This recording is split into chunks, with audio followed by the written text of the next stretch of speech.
நம்ம கையில பணம் இருந்தா அது நமக்கு நம்பிக்கையும் கொடுக்கும்க்கா. இதை வச்சுக்கோங்க. இருக்காதீங்கன்னு சொல்லுங்க. எதுக்கு சொன்ன? உண்மையை என்னதுக்கு சொன்ன? பெரிய உண்மையை சொல்றாரு விளக்கண்ணா. இந்தாங்க, இந்த பணத்தை வச்சுக்கோங்க. என்னன்னு பல பேருக்கு இங்க புரியும். ஆமா கிழிச்சாரு. 300 ரூபாய் இதுல சேவ் பண்ண வேண்டியது மொத்தத்தை கொண்டு போய் நைட்டு 9 மணிக்கு கடையில வீண் பண்ணிட வேண்டியது. இதை வச்சுக்கோங்க. உனக்காச்சும் இந்த வீட்டு கஷ்டம் புரியுதே. உனக்கெல்லாம் வெக்கமே இல்லையாடா? சோறு தானே திங்கிற, எரும மாடு மாதிரி இருக்கி. எங்க பார்த்த? தற்கொலை பண்ண முடிவு பண்ணி கிணத்துல குதிக்க பார்த்தாக. இவன் போடுற 3 வேளை சோத்துக்கு கூத்தாட வேண்டியதா இருக்கு, கும்மி அடிக்க வேண்டியதா இருக்கு. நேரத்துல போலன்னு வச்சுக்கோங்க.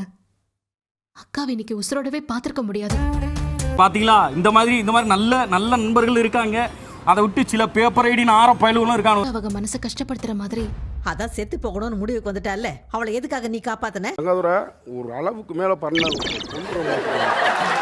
மாடிக்கிற இழுக்கிற. அவ செத்து தொலைட்டோன்னு விட்டுருக்க வேண்டியது தானே. என்ன நல்லா இருக்கு? கை நல்லா இருக்கு. கையில அடிபட்டுருச்சு. வேற நல்லா இருக்கு.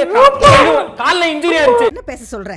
அவ செத்து தொலைஞ்சிருந்தானே வையி, அதை வச்சே நான் பிரச்சனை பண்ணி இருந்திருப்பேன். நான் எடுத்துக்க முடியுமா? சினிமா கேட்போம், மட்டமா கேட்போம், கேவலம் கேட்போம். இல்லங்க, நானும் இல்ல சார், விளையாட்டுக்கு தான் நானும்